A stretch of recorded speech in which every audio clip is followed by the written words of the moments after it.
That's Johnny Good for Real Home Studio. I was looking for like a bass cab or an amp simulator the other day. I've been using BOD, which is a free Sans amp copy for a couple of years, but it's just been dropping in and out of mixes and just playing around and not really be that compatible with Sonar for whatever reason. Just one of those things. So I just kind of had a hunt around, tried a few different things out. I ended up really liking this freebie called Bass Preamp version 1. It's by a guy called Ronald Passion. I'll put a link in the box below. What I really like about it, one, is simple, sounds good, and you also get the cab emulation all built in with this thing, and I think it sounds really cool. And it's free, which is always good. So I've got a bass recording here. I think it's a bit of that's my bass, and I think I got a bit of like electrical fuzz at the top end of it. So if that comes through on here, I'll probably end up redoing it. So it's not the plugin. So this is it, just DI'd from a DI box into the interface. Let's put the bass preamp on.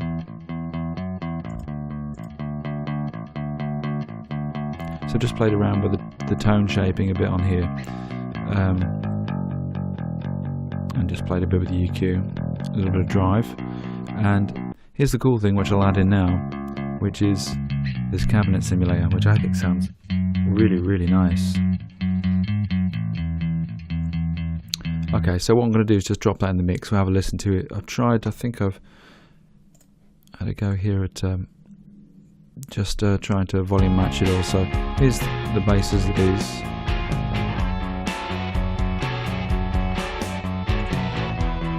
There's our preamp, and then the cab simulator, which makes the big difference.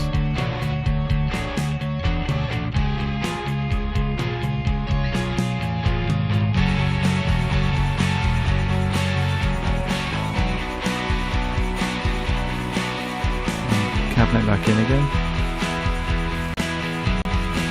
So yeah, it makes really quite a big difference, I think. Okay, let's just have a quick play with it, just soloed again, just so you can see what all the things do. So I'll leave the cabinet in, and we've got some drive. Just take the volume down a bit here. So we can drive the amp fairly hard. It sounds even quite nice at full drive.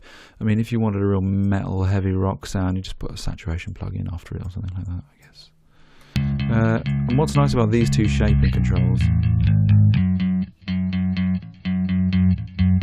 for the tone is they're really responsive.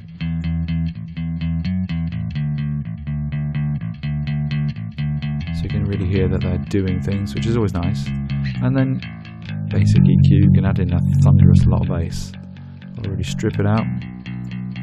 Yeah, that sound you can hear on the top end, that fuzziness, that's, I think it's electrical fuzz, so I'm going to have to re-record this. There you go. If I pull up the highs, you'll really hear it. I think that's Christmas tree lights, actually. It's another thing with recording, especially cheaper instruments that aren't shielded so well.